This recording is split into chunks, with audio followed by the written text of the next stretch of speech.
ఉత్తర తెలంగాణలోని అత్యంత ప్రసిద్ధిగాంచిన పుణ్యక్షేత్రం పాత కరీంనగర్, ప్రస్తుత సిరిసిల్ల జిల్లాలోని వేములవాడ శ్రీ పార్వతీ రాజరాజేశ్వర స్వామివారి గుడి.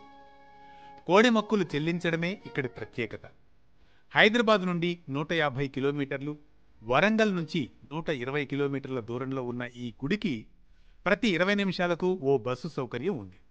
ప్రతి సోమవారం స్వామివారి దర్శనానికి భక్తులు పోటెత్తుతారు. చాలా వరకు ఆదివారం సాయంత్రం వేములవాడ చేరుకొని సోమవారం ఉదయం స్వామివారిని దర్శించుకుంటారు. మంగళవారం పద్ది పోచమ్మకు కళ్ళు శాఖతో పాటు కోడి, మేకలను బలిచ్చి బోనాలు, నైవేద్యాలు సమర్పిస్తారు.